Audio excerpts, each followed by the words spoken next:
જ્ઞાન ઝરૂખો YouTube channel દ્વારા આયોજિત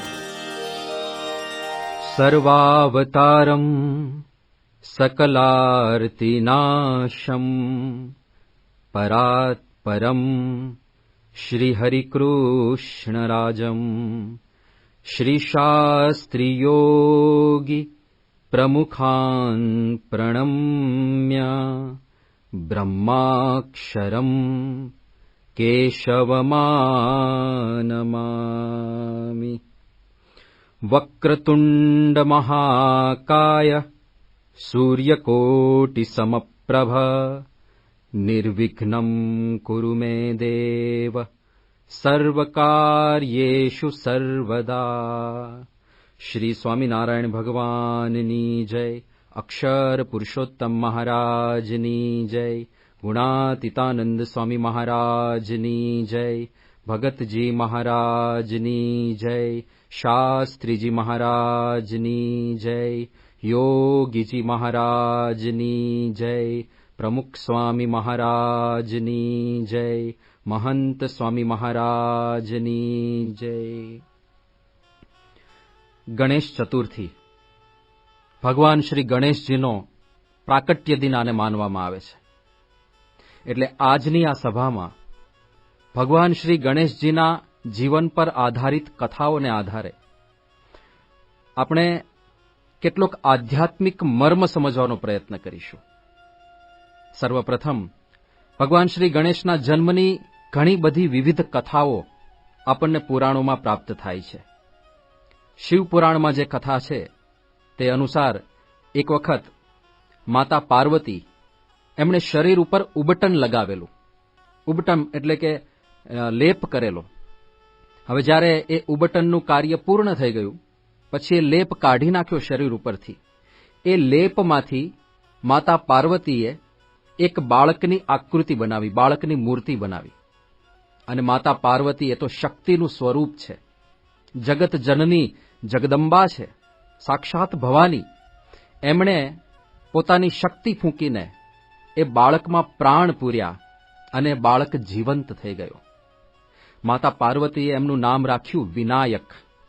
નાયક એટલે અગ્રણી, નેતા, લોકોને દોરી જનાર. વિનાયક વિશેષપણે લોકોને સાચું માર્ગદર્શન આપનાર, દોરી જનાર, એવું સુંદર નામ માતા પાર્વતીએ આપ્યું. અને ત્યાર પછી શરીર પરથી લેપ તાજો કાઢ્યો તો માતાએ. એટલે માતાને સ્નાન કરવા માટે જવું હતું. માતા સ્નાન કરતા પૂર્વે ગણેશજીને એવી આજ્ઞા કરીને ગયા કે તમે અહીંયા આગળ દ્વાર પર ઉભા રહો, હું અંદર સ્નાન કરું છું, કોઈને પણ તમે અંદર નહીં આવવા દેતા. એટલે ભગવાન ગણેશ હાથમાં દંડ લઈને ત્યાં ચોકીદારી કરવા માટે માતાની આજ્ઞાથી ઉભા રહી ગયા. હવે સંજોગો વશાત એ જ સમયમાં થોડા સમય પછી ભગવાન શિવ ત્યાં પધાર્યા. એમનું જ ઘર, એમને આ બાળકનો કોઈ પરિચય નહીં. એટલે સર્વપ્રથમ ભગવાન શંકરના જે ગણો હતા એમણે આ બાળકને કીધું કે સાક્ષાત મહાદેવ પધાર્યા છે, રસ્તો કરી આપો. ગણેશજીએ કીધું કે નહીં, કોઈને પણ હું અંદર નહીં જવા દઉં. ભગવાનના ગણોએ પ્રયત્ન ખૂબ કર્યો પણ ગણેશજીએ બધાઈને ભગાડી મૂક્યા.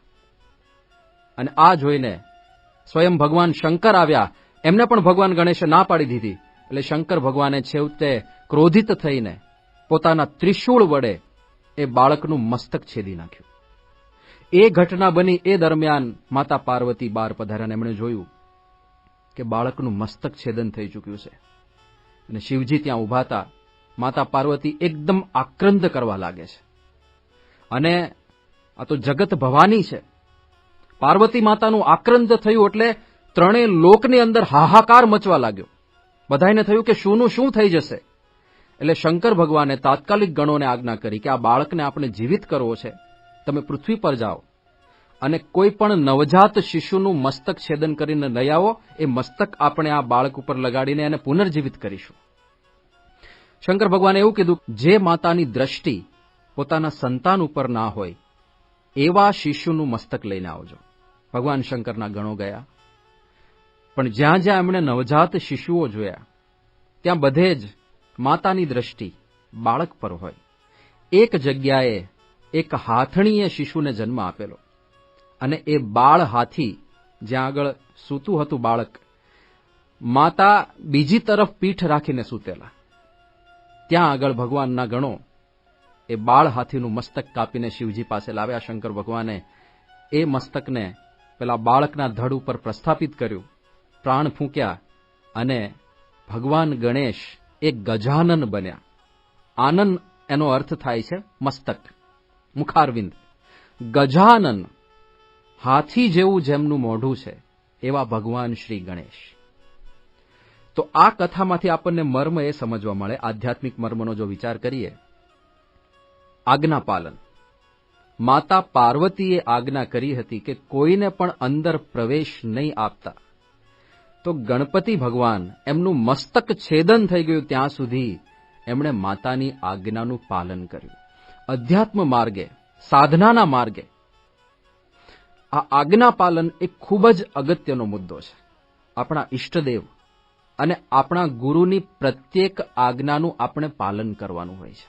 આજ્ઞા પાલનની ખૂબ મહત્તા છે. મુક્તાનંદ સ્વામીએ લખ્યું કે મન મત થઈને તું કોટી સાધન કરે, સદગુરુ શબ્દ વીણા સર્વ કાચું. મન મત થઈને તું કોટી સાધન કરે. આપણને મનમાં વિચાર આવે કે મારે એવરેસ્ટ ચડી આવવો છે, અને ભગવાનની પ્રસન્નતાના વિચાર સાથે જ ભલે એવરેસ્ટ ચડાવીએ, પણ આપણી મનની કલ્પના છે, આપણે આપણું મન માન્યું કર્યું, તો એનું એટલું ફળ ના મળે જેટલું આજ્ઞાથી મળે. હા, મન ધાર્યું આપણે એવરેસ્ટ ચડી આવીએ, ભગવાન અને સંતની આજ્ઞાથી ખાલી એક પગથિયું ચડીએ તો એનું પુણ્ય એવરેસ્ટ કરતા પણ વધી જાય. મન મત્ત થઈને તું કોટી સાધન કરે, કરોડ કરોડ સાધન મનધાર્યા કર્યા હોય, એનાથી પણ ભગવાનની કે સંતની આજ્ઞાથી એક નાનું કાર્ય કરીએ, એક માળા ફેરવીએ, તો પણ એનું પુણ્ય અનેક ગણું વધી જાય છે.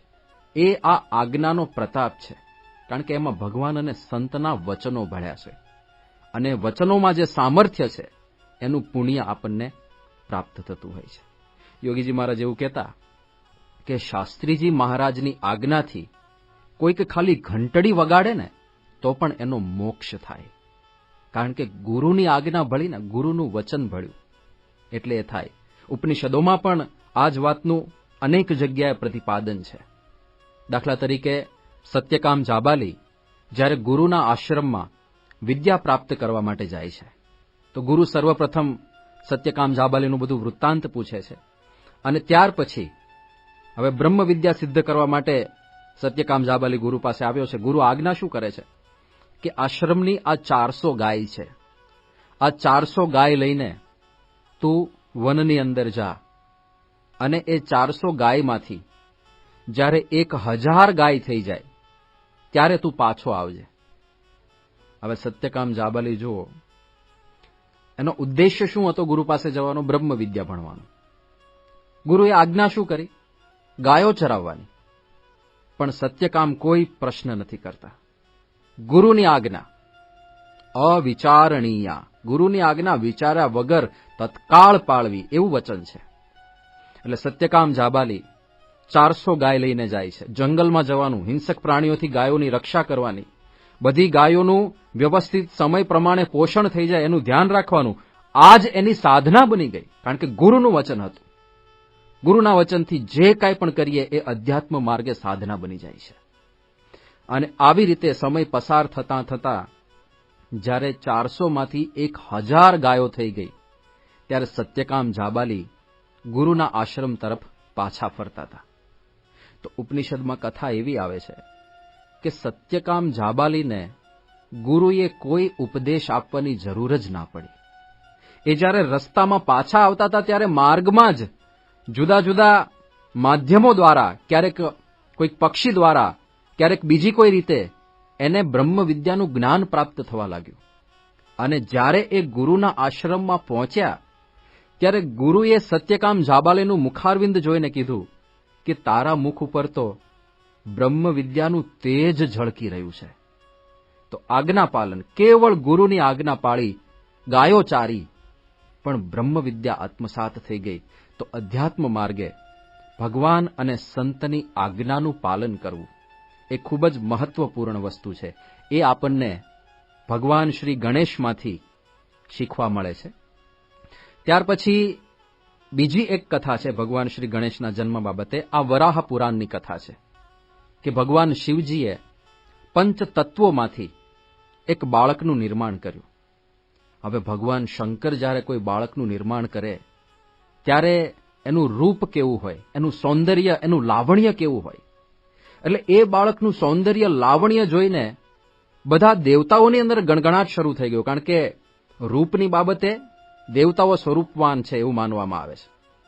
અને એમનાથી કોઈ સ્વરૂપવાન હોય એ કેવી રીતે દેવતાઓથી સહન થાય? ઇન્દ્રાદિ બધા જે દેવતાઓ હતા, હવે શંકર ભગવાન પામી ગયા કે દેવતાઓને આ ગમશે નહીં કે એમના કરતાં પણ વધારે કોઈ સ્વરૂપવાન હોય.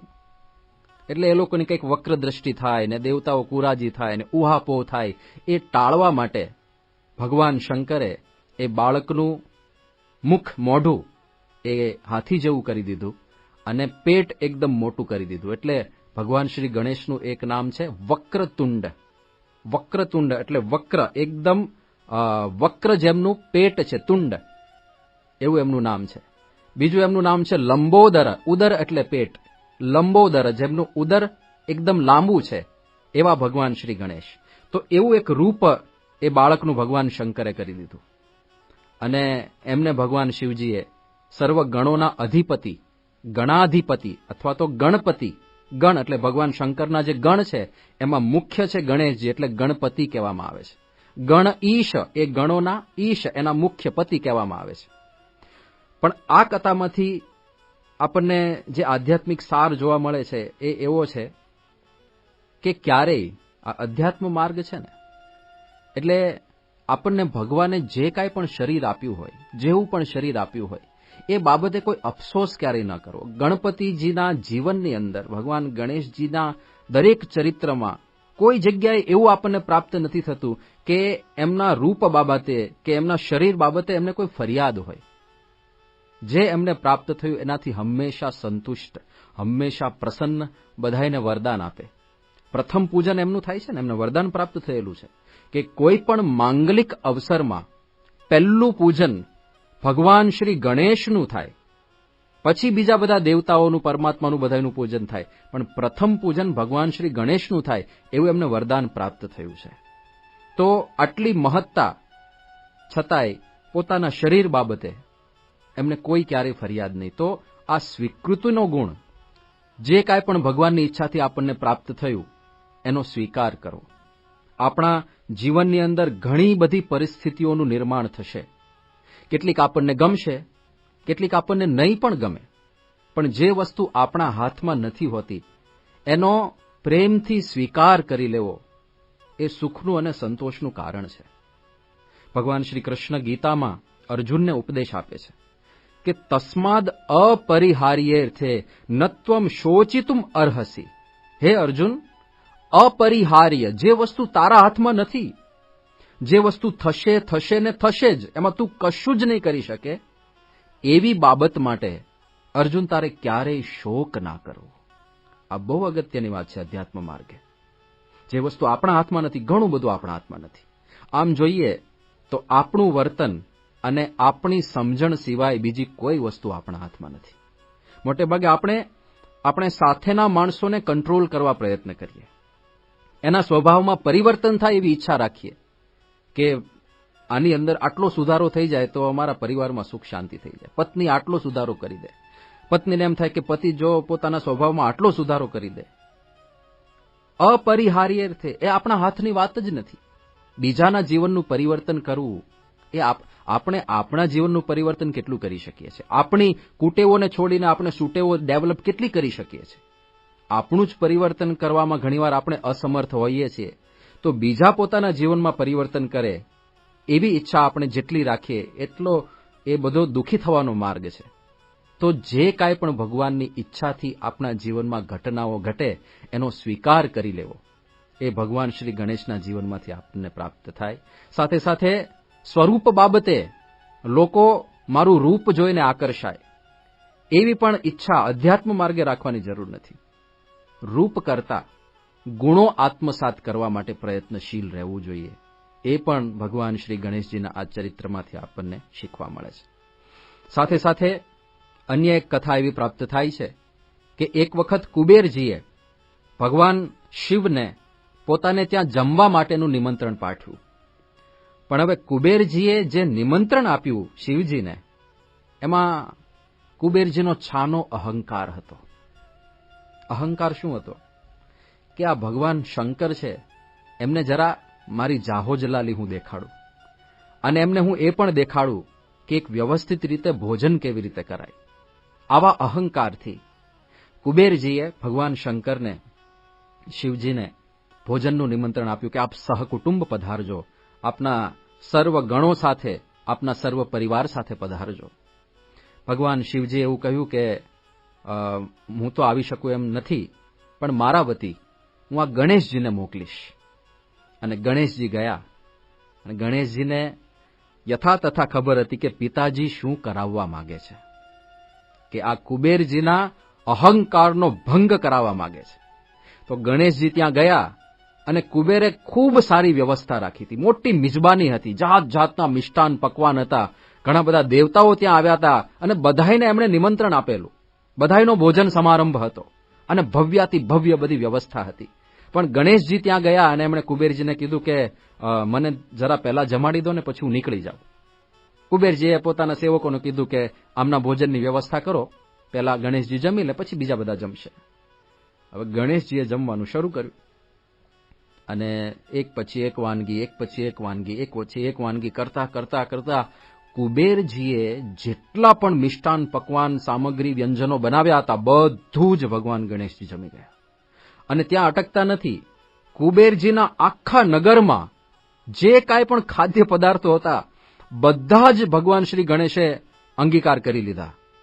અને એ જોઈને પછી તરત જ કુબેરજી પામી ગયા કે મારા મનની અંદર જે અહંકાર વ્યાપ્યો હતો કે હું મોટો, હું સમૃદ્ધ, અને હું આમને દેખાડું કે એક સારી ભોજનની વ્યવસ્થા કેવી હોય, એ ગર્વનું ખંડન કરવા માટે જ ભગવાન શ્રી ગણેશ પધાર્યા છે. તો આમાંથી આધ્યાત્મિક મર્મ આપણને એ જાણવા મળે છે કે અધ્યાત્મ માર્ગે ક્યારેય અહંકાર, ક્યારેય ગર્વ ના કરવો. એ પછી રૂપનો અહંકાર હોય, એ પછી ધનનો અહંકાર, આપણે પૈસાવાળા છીએ, આપણી બહુ સારી આવક છે, આપણે ભણેલા ગણેલા છીએ, આપણે કોઈક સારી પોસ્ટ ઉપર છીએ, આપણા હાથમાં સત્તા છે, એ પ્રકારનો કોઈ પણ અહંકાર લૌકિક માર્ગે બહુ ચિંતા નથી, પણ અધ્યાત્મ માર્ગે જ્યારે આપણે ભગવાન અને સંત પાસે ઉપસ્થિત થઈએ, ત્યારે આપણે સંપૂર્ણપણે વિનમ્ર રહેવાનું હોય છે. ત્યાં આગળ દાસાનું દાસ થઈને રહેવાનું હોય છે. તો નમ્રતાનો આ ગુણ આપણને ભગવાન ગણેશના આ ચરિત્રમાંથી શીખવા મળે, જે અધ્યાત્મ માર્ગે ખૂબ અગત્યનો છે. ભગવાન એક ગુણોનો ભંડાર છે, અને ભગવાન અતિ સમર્થ છે. ભગવાનની સામર્થ્ય પાસે આપણા જેવા સાધારણ જીવોની કોઈ વિસાત નથી, કોઈ સામર્થ્ય નથી. ભગવાનની શક્તિ કેવી, વિચાર તો કરો. ખાલી એમનો સર્વજ્ઞપણાનો ગુણ એક છે, એના પર આપણે વિચાર કરીએ તો કેટલી પ્રચંડ ઉર્જા છે. એક કાળાવચ્છિન્ન ભગવાન બધું જ જાણે છે. આ વિચાર કરો, આ કેટલી મોટી વાત છે. અનંત બ્રહ્માંડો છે. ખાલી આ પૃથ્વી ઉપર જ 7.5 અબજ તો મનુષ્યો છે, અને દરેક મનુષ્યના મનમાં કંઈક ને કંઈક જુદો વિચાર ચાલતો હોય. એટલે એક સાથે 7.5 અબજ વિચારો ચાલતા હોય. આ તો ખાલી આ જ પૃથ્વીની વાત કરું છું. અને ભગવાન એક કાળાવચ્છિન્ન, એટલે કે એટ એ ટાઈમ 7.5 અબજ વ્યક્તિઓના મનમાં શું વિચાર ચાલે છે એ પણ જાણતા હોય. આ કેટલી મોટી સામર્થ્ય. આ તો આ પૃથ્વીની વાત કરી, આવા તો અનંત બ્રહ્માંડો છે. એ બધું જ ભગવાન સર્વજ્ઞપણાનો ગુણ. તો કેટલી સામર્થ્ય છે એ પરબ્રહ્મ પરમાત્મા પાસે. જીવ તો અત્યંત અલ્પજ્ઞ છે, એનું તો કાંઈ સામર્થ્ય નથી. તો એવા આપણે નાની નાની વાતનો અહંકાર કરીએ, નાની નાની વાતોમાં કંઈક એવું માની લઈએ કે હું બહુ મોટો થઈ ગયો, મારી પાસે આવું છે, ને મારી પાસે આ ગુણ છે, ને મારી પાસે આ આવડત છે. તો એ અહંકાર અધ્યાત્મ માર્ગે આપણી અંદર ગુણો આત્મસાત કરવામાં વિઘ્નરૂપ છે. જેમ પાણી હોય, ઊંચાઈવાળા વિસ્તાર તરફથી નીચાણવાળા વિસ્તાર તરફ ઓટોમેટિક પાણીનો ફ્લો જાય, એમ ભગવાનના જે ગુણો છે, તો આપણે જો નમ્ર બની જઈશું, નીચા બની જઈશું, તો ભગવાનના ગુણો ઓટોમેટિક આપણી અંદર આવે, સંતના ગુણો આપણી અંદર આવે. પણ જો આપણે અટંટ રહીએ, અહંકારી હોઈએ, કંઈક મદ લઈને ફરતા હોઈએ, તો એ ગુણો આપણને અધ્યાત્મ માર્ગે આત્મસાત થતા નથી. તો ભગવાન ગણેશજીના જીવનમાંથી નિર્માની રહેવાનો આ ખૂબ જ સુંદર ઉપદેશ, સંદેશ આપણને પ્રાપ્ત થાય છે. બીજો એક ક્ષમાનો ગુણ ભગવાન ગણેશના જીવનમાંથી આપણને પ્રાપ્ત થાય છે. એક વખત ઘટના એવી બની કે ભગવાન ગણેશ ભોજન અંગીકાર કરીને જતા હશે અને રાત્રિનો ચંદ્રમા એણે ઉપરથી જોયું કે ગણેશજી જાય છે. ચંદ્રમા અત્યંત સ્વરૂપવાન, રૂપ માટે ચંદ્રની ઉપમા અપાય છે કે તમારું મુખ તો ચંદ્ર જેવું છે. તો એ રૂપનો અહંકાર આવી ગયો ચંદ્રમાને અને અટ્ટહાસ્ય કર્યું. ગણેશજીનો ઉપહાસ એમણે કર્યો કે તમારું મુખ તો હાથી જેવું છે અને આટલું મોટું પેટ છે તમારું, આવું સ્થૂળ શરીર છે. ગણેશજી એમણે જોયું કે ચંદ્રમાં આટલો અહંકાર રૂપનો અને આવું અટ્ટહાસ્ય, કોઈનો આવો ઉપહાસ, આવી મશ્કરી કરાય કોઈની. એટલે ગણેશજી ત્યારે ચંદ્રમાને ઉગ્ર થઈને શાપ આપી દેશે કે તારું મુખ શામળું થઈ જશે, જા. તો ચંદ્રમા એકદમ કાળો પડી ગયો, અમાવસ્યાનો ચંદ્રમા બની ગયો. એટલે ચંદ્રમાને પોતાની ભૂલ સમજાઈ અને એમણે ગણેશજી પાસે આવીને ક્ષમા માગી કે મારી ભૂલ થઈ ગઈ, મારે કોઈ રીતે કોઈનો પણ આવો ઉપહાસ ના કરવો જોઈએ, ક્યારેય કોઈની મશ્કરી ના કરવી જોઈએ. તો ગણેશજી ત્યારે ચંદ્રમાને માફ કરી દે છે અને એવું કહે છે કે મેં શાપ આપ્યો છે એટલે એ શાપ તો હવે એનો પ્રભાવ થોડો તો રહે, એટલે 15 દિવસ તમારા રૂપમાં વૃદ્ધિ થશે અને 15 દિવસ તમારા રૂપમાં ક્ષય થશે. આવી કથા આપણને પ્રાપ્ત થાય છે. પણ ગણેશજીએ માફી આપી દીધી તરત જ. જેવા ચંદ્રમાં વિનમ્ર બની ગયા, તરત જ ગણેશજીએ માફી આપી દીધી. તો બીજાના ખરાબ વર્તનનો ડંખ જ્યાં સુધી આપણે આપણા હૃદય ઉપર રાખીએ ત્યાં સુધી આપણને દુઃખ થવાનું છે. આ માફીનો ગુણ બહુ અગત્યનો છે અધ્યાત્મ માર્ગે પણ. કોઈકે આવું કર્યું, કોઈકે આવું કર્યું, કોઈક મને આવું કહી ગયું, કોઈકે મારી સાથે આવી રીતે ગેરવર્તન કર્યું, એવા ડંખ જેટલા આપણે આપણા હૃદયમાં રાખીએ એટલું દુઃખ આપણને થવાનું છે. ક્ષમા, ક્ષમાનો અર્થ થાય છે ખમી લેવું, સ્વીકારી લેવું. જે થયું છે એને ભૂલી જવું, એને વારે વારે યાદ ના કરાવું, તું તે દિવસે આવું બોલી ગયો તો, તું તે દિવસે ક્ષમા સાથે જ વિસ્મૃતિ આવે છે. જ્યારે તમે બીજાની ભૂલને ભૂલી જાઓ છો, ક્યારે યાદ નથી કરાવતા, ત્યારે એ યથાર્થ ક્ષમા બને છે. એને અનસુન્યું અને અનદેખ્યું જ કરી નાખવાનું, જાણે એ પ્રસંગ બન્યો જ નથી. કારણ કે આ જે ક્ષમા છે ને એ આપણા સુખ માટે છે. એવું નથી કે આપણે ક્ષમા આપીને બીજા ઉપર ઉપકાર કરીએ છીએ, એવું નથી. આપણે જેટલી ક્ષમા આપી હશે એટલી આપણા અંતરમાં શાંતિ અને નિરાત રહેશે. દાખલા તરીકે એ બહુ સરસ દ્રષ્ટાંત છે કે એક વખત શાળાની અંદર એક બાળક વારે વારે શિક્ષક પાસે જઈને બીજાની ફરિયાદ કર્યા કરે કે આ છોકરો આવું કરે છે, ફલાણો છોકરો આવું કરે છે, આ આમ કરે છે, પેલો આમ કરે છે. શિક્ષકને ઈચ્છા થઈ કે આ બાળકને આપણે કોઈક વિશિષ્ટ રીતે સમજાવીએ. એટલે એમણે એક પ્રયોગ કરાવ્યો શાળાની અંદર કે આવતીકાલથી આપણે વર્ગની અંદર એક વિશિષ્ટ પ્રયોગ કરીશું. કેટલા જણ સજ્જ છે? બધા વિદ્યાર્થીઓ અત્યંત ઉત્સાહિત હતા કે ચાલો અમે બધા વિશિષ્ટ પ્રયોગમાં જોડાવા માટે સજ્જ છીએ. એટલે ટીચરે એવું કીધું કે તમારે એક જોડી જેવું બનાવવાનું અને રોજ ગળામાં એ જોડી બાંધીને અહીંયા સ્કૂલે આવવાનું અને અંદર એક બટેટું નાખવાનું. બીજા દિવસે 2 બટેટા, ત્રીજા દિવસે 3 બટેટા, એમ રોજ એક એક બટેટું એક્સ્ટ્રા તમારે એવી રીતે ગળામાં લટકાવીને ફરવાનું. એટલે બીજા દિવસથી બાળકો તો બધા એકદમ તત્પર શિક્ષકની આજ્ઞા ઝીલવા માટે. એક બટેટું લઈને આવ્યા, બધા ફર્યા, આનંદ કર્યો, એકબીજાને જોઈને બધા જોયા, તારા ગળામાં બટેટું, મારા ગળામાં બટેટું, બધું વિશિષ્ટ લાગતું હતું છોકરાઓને બધું. બીજા દિવસે 2, ત્રીજા દિવસે 3, પણ ધીરે ધીરે વજન વધવા લાગ્યું અને પછી તો એ વજન અસહ્ય બની ગયું. એટલે બધા વિદ્યાર્થીઓ શિક્ષક પાસે ગયા અને વાત કરી કે આપે કહ્યું હતું કે આ બટેટા બાંધીને ફરો, પણ હવે આ સહન નથી થતું, હવે ગળામાં દુખે છે અને છાતીમાં ભાર લાગે છે. તો શિક્ષકે કીધું કે વાંધો નહીં, હવે બટેટા કાઢી નાખો. તો પછી વિદ્યાર્થીઓએ પૂછ્યું કે ટીચર આનાથી સાબિત શું થયું? આ તમે નવો પ્રયોગ કર્યો, કોઈ પણ પ્રયોગમાં છેલ્લે કંઈક સાબિતી આવે ને, કંઈક કન્ક્લુઝન આવે, આમાં સાબિત શું થયું? તો ટીચરે ત્યારે મર્મ સમજાવ્યો કે તમારામાંથી ઘણા બધા વિદ્યાર્થીઓ એકબીજાની અનેક પ્રકારની ફરિયાદો લઈને મારી પાસે આવે છે કે આ આવું કરે છે, ને ફલાણો આવું કરે છે, ને પેલો આવું કરે છે. એ બધી ફરિયાદો છે ને આ બટેટા જેવી છે. જેટલી ફરિયાદો તમે તમારા અંતરમાં લઈને ફરશો એટલો તમને તમારા ગળામાં અને તમારી છાતી ઉપર તમને ભાર લાગશે. એ ભાર તમને દુઃખી કરશે. આપણે આપણા પરિવારજનો કે આપણી આસપાસ રહેતા માણસો પ્રત્યે જેટલી ફરિયાદો લઈને ફરતા હઈશું એટલો જ આપણા અંતરમાં ભાર રહેશે.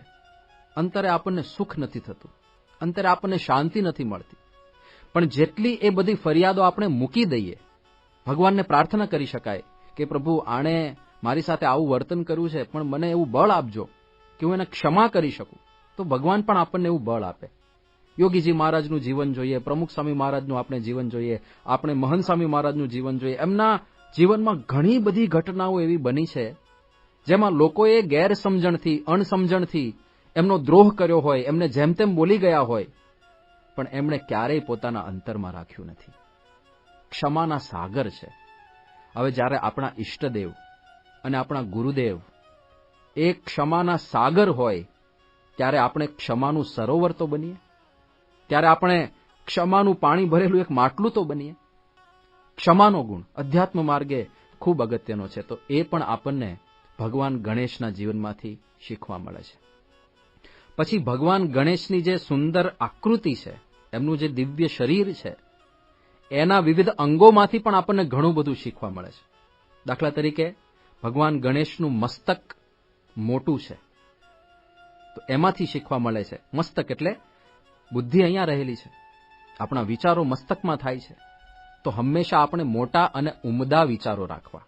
ઉમદા વિચારો એટલે કોઈનું પણ અહિત થાય એવો વિચાર ભગવાનના ભક્તે ક્યારેય ન કરાય. એ ઉમદા વિચાર છે. એવો મોટો વિચાર રાખવો, બધાયનું હિત થાય, બધાયનું ભલું થાય એવું ચિંતન કરવું. જો ને યોગીજી મહારાજ એમનું જીવન સૂત્ર શું હતું?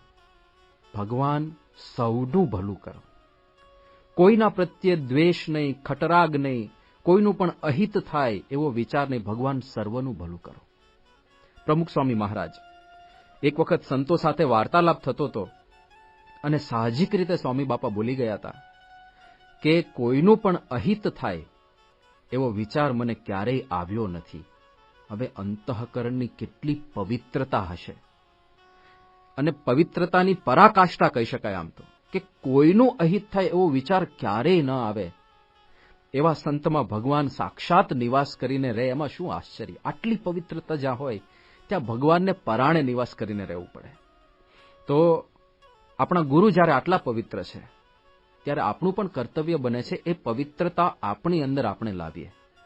તો કોઈનું અહિત થાય, કોઈ દુઃખી થાય, કોઈનું ધનોતપનોત નીકળી જાય, કોઈ હેરાન થાય એવો સંકલ્પ પણ આપણે ક્યારેય ના કરાય. અધ્યાત્મ માર્ગ છે ને, આ પરમ પવિત્રતા પ્રાપ્ત કરવાનો માર્ગ છે. બ્રાહ્મી સ્થિતિ શું છે? એનાથી મોટી કોઈ પવિત્રતાની સ્થિતિ નથી. માયાના 3 ગુણમાંથી આપણે બહાર નીકળી જવાનું છે. તો એને જ્યારે ધ્યેય રાખીને આપણે અધ્યાત્મ માર્ગે સાધના કરીએ છીએ ત્યારે કોઈનું અહિત થાય, કોઈ દુઃખી થાય એવો સંકલ્પ આપણે ન કરાય. એનાથી વિપરીત બીજાના સુખ માટે જેટલી આપણને અનુકૂળતા હોય એ પ્રમાણે પ્રયત્ન કરવો, પણ ક્યારેય કોઈ પણ દુઃખી થાય એવો સંકલ્પ ભગવાનના ભક્તને શોભે નહીં. એ નકારાત્મકતા છે, એ નેગેટિવ એનર્જી છે. આપણે તો ભગવાનનું ભજન કરવાનું છે, અને જ્યારે ભગવાનનું ભજન કરતા હોઈએ, ભગવાનની પૂજા કરતા હોઈએ ત્યારે પરમ પવિત્ર અંતઃકરણ પણ શુદ્ધ, શરીર પણ શુદ્ધ, એવી રીતે આપણે ભગવાનની પૂજા, આરાધના, અર્ચના કરવાની હોય છે. એટલે કોઈનું અહિત થાય એવો વિચાર ન કરવો, વિચારો હંમેશા ઉમદા રાખવા. ભગવાન શ્રી ગણેશના કાન મોટા મોટા છે. એમાંથી આપણને એવું શીખવા મળે છે કે કથા શ્રવણમાં એકદમ શ્રદ્ધા અને પ્રેમ રાખવો. કાન મોટા છે, અત્યંત વિશાળ કાન.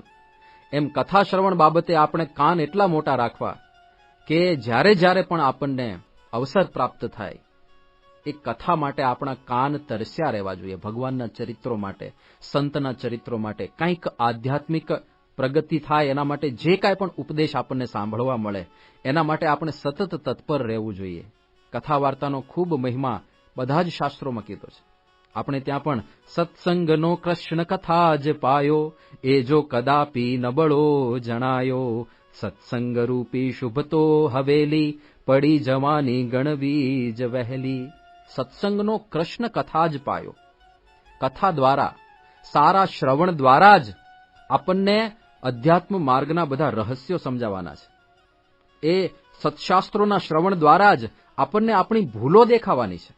કઈ કઈ ક્ષતિ આપણી થાય છે, કે આપણે સુધારો કરવાનો છે, કે આપણે અંતરદ્રષ્ટિ કરવાની છે, એ બધી જ બાબતો આપણને આ કૃષ્ણ કથા, ભગવાન પરબ્રહ્મ નારાયણની કથા દ્વારા આપણને આ બધું પ્રાપ્ત થવાનું છે.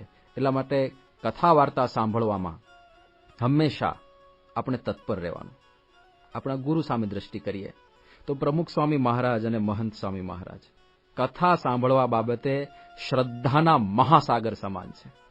આપણને ખબર છે, બોસ્ટનમાં બાપાએ મોતિયાનું ઓપરેશન કરાવ્યું હતું, તો પછી તો બાપાની બંને આંખો પર પાટા બાંધેલા, મોતિયો હીલ થતો હતો, તો સ્વામી કથા વંચાવડાવે. તો એટલી શ્રદ્ધા પ્રમુખ સ્વામી મહારાજની કે પેલા વાંચવાવાળા વાંચી વાંચીને થાકી જાય. આપણે બોલવાનું હોય તો કેટલું બોલી શકીએ, 2 કલાક 3 કલાક તો આપણું ગળું પછી થાકી જાય. તો વાંચનારને એમ થાય ને આમ સહેજ કે હવે સ્વામીની તો આંખો બંધ જ હોય એટલે આપણને ખબર પણ ના પડે કે સ્વામી જાગ્રત છે કે સ્વામી નિદ્રાધીન થઈ ગયા. તો સ્વામી તો એકદમ સ્થિર ચિત્તે સાંભળતા હોય, વાંચનારને એવું લાગે કે હવે સ્વામી આરામમાં જતા રહ્યા લાગે છે. એટલે જેવું બંધ કરે ને એટલે તરત સ્વામી કે હરે આગળ બોલો, એટલે વાંચનાર પાછું ચાલુ કરવું પડે. પછી જ્યારે વાંચનાર વિનંતી કરે કે બાપા હવે આપ આરામ કરો, તો સ્વામીને ખબર પડી જાય કે હવે આ વાંચીને થોડા થાક્યા છે, શ્રમ પડે છે, એટલે સ્વામી કે તમે પુસ્તક બીજાને આપો, મારે તો સાંભળવું છે. આટલી શ્રદ્ધા. મહંત સ્વામી મહારાજ લંડનની અંદર છાવણી કરી હતી અક્ષર પુરુષોત્તમની, તો કલાકોના કલાકો સુધી બેસીને એકાગ્રપણે સાંભળ્યું એમણે. અને પછી રાત્રે જ્યારે સ્વામી શયન માટે જતા હતા ત્યારે સેવક સંતે આખા દિવસનું સરવૈયું આપ્યું કે સ્વામી તમે આટલા કલાક સુધી આજે સાંભળ્યું. તો મહંત સ્વામી મહારાજ કે મારી તો હજી પણ સાંભળવાની શ્રદ્ધા હતી. તો કથા વાર્તા એ સત્સંગનો પાયો છે. અને એટલા માટે જ આપણે ત્યાં તમે જુઓ અઠવાડિક સભાઓ, રવિ સભાઓ જે અત્યારે તમે સાંભળી રહ્યા છો, તો એમાં કથા વાર્તા જ મુખ્ય છે. એનાથી જ આપણા સત્સંગની, આપણી સમજણની, આપણી નિષ્ઠાની સતત અને સતત પરિપુષ્ટિ થતી રહે છે. એટલે એમાં આપણે બાંધછોડ ના કરવી. અઠવાડિયે એક સભા તો અવશ્ય ભરવી જ, એનાથી આપણો સત્સંગ ટકી રહે છે. આ શાર્પંદ 100 જેવું છે. જેમ બ્લેડની અણી ટાઈમે કાઢતી રહેવી પડે તો એનો ઉપયોગ યથાર્થ થાય, એમ આપણો સત્સંગ પણ એકદમ શાર્પ રહે. એના માટે આ કથા વાર્તા એ આપણી એક્સરસાઇઝ છે. પછી ભગવાન શ્રી ગણેશ, એમની આંખો એકદમ ઝીણી છે. એમના શરીર, એમના મસ્તકનું જે કદ છે એની સરખામણીમાં એકદમ ઝીણી આંખો છે. તો એનાથી આપણને સૂક્ષ્મ દ્રષ્ટિનો સંદેશ મળે છે. સૂક્ષ્મ દ્રષ્ટિ, એકાગ્ર દ્રષ્ટિ રાખવી. જ્યારે આપણે સાધના માર્ગે આગળ વધીએ છીએ, કોઈ પણ સાધના કરીએ છીએ, ત્યારે આપણા શરીરથી જે આપણે પ્રક્રિયા કરીએ એ તો મહત્વપૂર્ણ છે જ, પણ એની સાથે સાથે આપણું મન એકાગ્ર હોય એ પણ એટલી જ મહત્વપૂર્ણ બાબત છે. દંડવટ કરતા હોઈએ, પણ દંડવટ કરતા કરતા આપણે નમ્ર ભાવે ભગવાનનું સ્મરણ કરવાનું હોય છે, દાસ ભાવે ભગવાનને વંદન કરવાના હોય છે, મનોમન પણ. શરીરે કરીને દંડવટ કરતા હોઈએ પણ મનમાં કંઈક જુદું ચાલતું હોય તો એનું યથાર્થ ફળ ના મળે.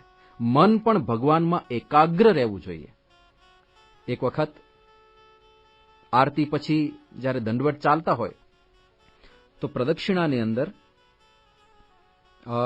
2 ભક્તો દંડવટ કરતા હતા, પણ દંડવટ કરતા કરતા પરસ્પર વાર્તાલાપ કરતા હતા. વર્ષો જૂનો પ્રસંગ છે. અને મહંત સ્વામીજી મહારાજ જે ત્યારે સદગુરુ પદે હતા એ ત્યાંથી પ્રદક્ષિણામાંથી ત્યારે પસાર થયા. અને એમણે જોયું કે આ 2 ભક્તો અંદર વાર્તાલાપ વાતો કરતા દંડવટ કરે છે.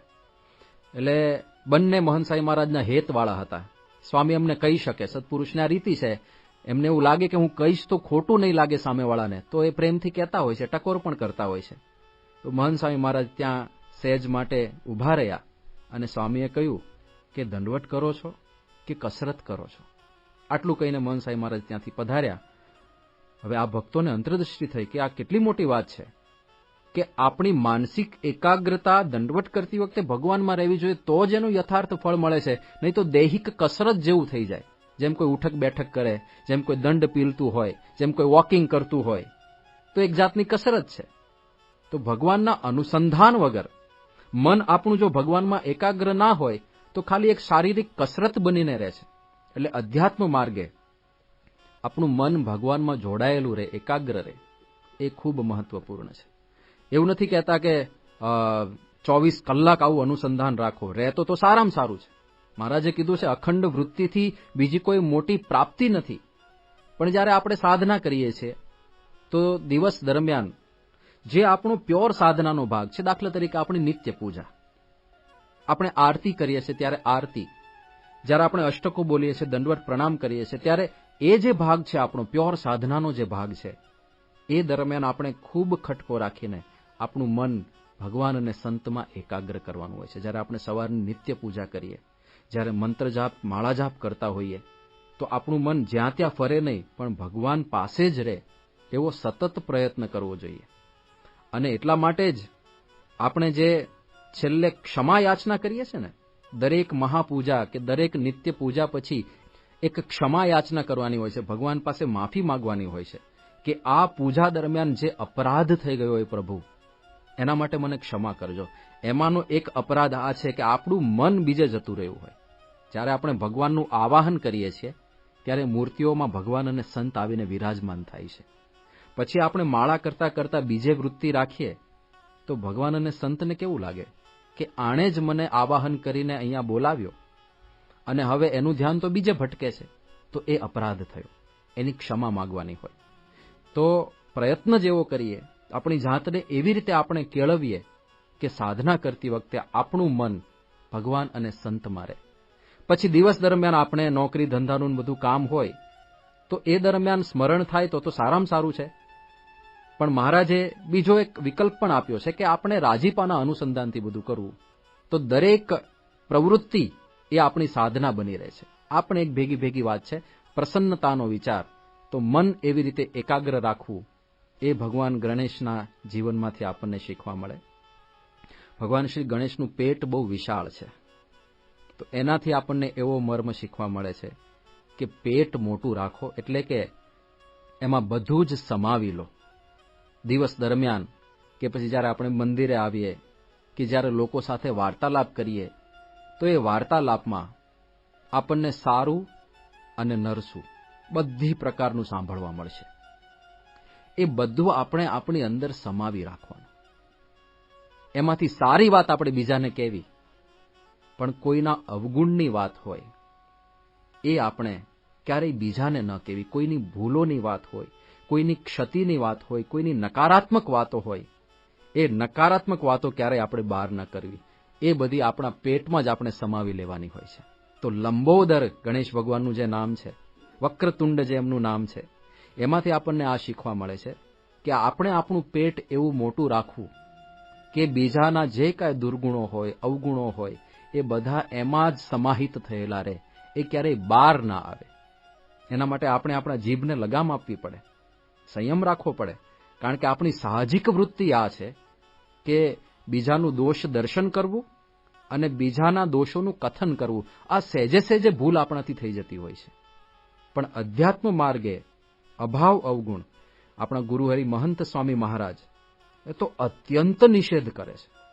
જ્યારે એમને પૂછવામાં આવે કે કઈ એક વસ્તુ અમે કરીએ, કયું એક સાધન અમે રાખીએ, તો મોટે ભાગે આપણને જે જવાબ મળ્યા છે એમાં દિવ્ય ભાવ અને અભાવ અવગુણનો ત્યાગ. જો કે આ બંને એક જગ્યાએ જ જઈને ઊભું રહે છે. ભગવાનને ભજતા સર્વે હરિભક્તો દિવ્ય છે, એમાં કોઈ અવગુણ સંભવે નહીં. તો અવગુણ દેખાય છે એનું શું સમજવું? અવગુણ ભલે દેખાય પણ એ દિવ્ય જ છે. તો અવગુણ આપણને દેખાય હોય આપણી ભૂલ, અને એ આપણને જો બીજાને કીધો તો એ મહાભૂલ. પણ ગુરુનું વચન છે, શાસ્ત્રોની પંક્તિ છે, ભગવાનને ભજતા સર્વે હરિભક્તો દિવ્ય છે. અવગુણ દેખાય છે તો આપણા દ્રષ્ટિકોણમાં કંઈક ખામી છે, આપણી સમજણમાં કંઈક ખામી છે. ત્યાં અંતર્દૃષ્ટિ કરવી પડે. પણ આ વાસ્તવિકતા થઈ ગઈ. તો એ પણ આપણને શીખવા મળે છે વક્રતુંડ ભગવાન શ્રી ગણેશ દ્વારા. પછી ભગવાન શ્રી ગણેશનું મુખારવિંદ મોઢું એકદમ નાનું છે. ત્યાં સંદેશ એવો છે જે યોગીજી મહારાજે કીધું કે ઘટે તેટલું બોલવું, બોલ ન કરવું, વાણીનો સંયમ. ખાલી ખોટું નિરર્થક વાતો કર્યા કરીએ, કામ વગરનું બોલ્યા કરીએ, એ અધ્યાત્મ માર્ગે સારી વસ્તુ નથી ગણાતી. નામ સ્મરણ કરો, ભગવાનના કે સંતના ચરિત્રો બોલો, એમાં કોઈ પ્રશ્ન નથી. પણ નિરર્થક વાતો કર્યા કરવી, કામ વગરનું બોલ્યા કરવું, બબડાટ કર્યા કરવો, એ આપણે ના કરવું જોઈએ. એક ભગવાનના ભક્ત તરીકે નાનું મોઢું, એનો સંદેશ આ છે કે આપણે વાણીમાં સંયમ રાખવો, વાણીમાં વિવેક રાખવો, સાથે સાથે કોઈનું ઘસાતું ન બોલવું, કોઈનું ઉતરતું વચન આપણે ન બોલવું, કોઈને દુઃખ થાય એવું વચન આપણે ન બોલવું. પછી કાર્યનિષ્ઠા આપણને શીખવા મળે. ભગવાન શ્રી ગણેશને એક દાંત છે, એટલે એમનું એક વિશેષણ છે એક દંતઃ. એની પાછળ કથાઓ છે. એક કથા એમાંની એક એવી છે કે જ્યારે વ્યાસજીએ મહાભારતનું નિર્માણ કરી લીધું, પછી એમના મનમાં આખું મહાભારત રમતું હતું, એમને કોઈક લેખન કરનાર જોઈતું હતું. એટલે એમણે પસંદગી કરી ભગવાન શ્રી ગણેશની, કારણ કે અત્યંત શ્રદ્ધાવાન ભગવાન શ્રી ગણેશ, કે મેં મહાભારતની રચના કરી છે, તમે એનું લેખન કરી આપશો. ગણેશજીએ કીધું કે વાંધો નહીં, હું કરીશ સેવા, પણ મારી એક શરત છે. વ્યાસજીએ કીધું કે શું શરત છે? ભગવાન શ્રી ગણેશે કહ્યું કે મારી કલમ અટકશે નહીં, એટલે હું જ્યારે લખું ત્યારે તમારે સતત બોલ્યા કરવાનું. તમે જો વચ્ચે ગેપ પાડશો તો હું ત્યાં અધૂરું મૂકીને જતો રહીશ. વ્યાસજીએ કે કશો વાંધો નહીં. વ્યાસજીએ પણ એક શરત મૂકી કે હું જે કાંઈ પણ બોલું એ તમારે પહેલા સમજવાનું ને પછી લખવાનું. તો આવી રીતે મ્યુચ્યુઅલ અન્ડરસ્ટેન્ડિંગથી મહાભારતનું લખાણ કાર્ય ગણેશજીએ સ્વીકાર્યું. એટલે હાથમાં લેખીની લઈને જે રીતે વ્યાસજી બોલતા જાય એ રીતે ગણેશજી લખતા જતા હતા. હવે એમાં વચ્ચે એક ઘટના એવી બની કે ગણેશજી જે લેખીનીથી, જે પેનથી લખતા હતા, એ કલમ તૂટી ગઈ. બીજી કોઈ કલમ સાથે હતી નહીં સ્ટોકમાં. હવે નિયમ એવો હતો, વ્યાસજી બોલે રાખે, ગણેશજીએ લખે રાખવાનું. આ વિઘ્ન આવ્યું, આ તો ના ચાલે. તો તાત્કાલિક ગણેશજીએ શું કર્યું, પોતાનો એક દાંત તોડી નાખ્યો. જે બે દાંત હોય છે, ગજનું એમનું મુખ હતું, એક દાંત તોડી નાખ્યો, બાહ્ય દાંત, અને એને લેખીની બનાવીને, કલમ બનાવીને ભગવાન શ્રી ગણેશ મહાભારત લખવાની પ્રક્રિયા આગળ ચલાવી. તો કાર્યનિષ્ઠા, આપણને જે સેવા સોંપી હોય, આપણે મંદિરે જઈએ, સત્સંગમાં જઈએ, જે કંઈ નાની મોટી સેવા આપણને પ્રાપ્ત થાય, એ સેવામાં કાર્યનિષ્ઠા રાખવી. એમાં વચ્ચે અધૂરી છોડીને કે અવગણીને જતા ના રહેવાય, તો એ કાર્ય અધૂરું કહેવાય.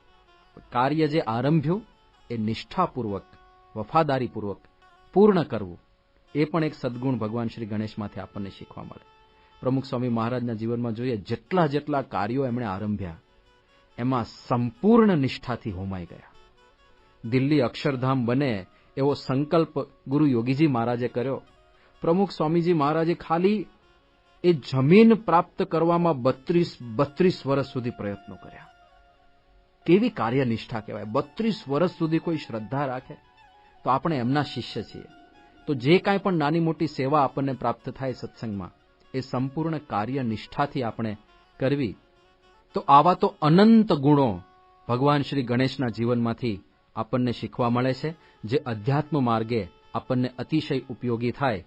તો ભગવાન સ્વામિનારાયણ, સમગ્ર ગુણાતીત ગુરુ પરંપરાના ચરણોમાં અને સાથે સાથે ભગવાન શ્રી ગણેશના ચરણોમાં આપણે સૌ પ્રાર્થના કરીએ કે આ જે બધા ગુણો છે, જે આધ્યાત્મિક માર્ગે અત્યંત ઉપયોગી ગુણો છે, એ બધા આપણા જીવનમાં આત્મસાત થાય અને આપણે પણ અધ્યાત્મ પંથે સતત અને સતત પ્રગતિ કરતા રહીએ અને ભગવાન અને સંતના રાજીપાનું પાત્ર બની શકીએ. શ્રી સ્વામિનારાયણ ભગવાનની જય સ્વામિનારાયણ.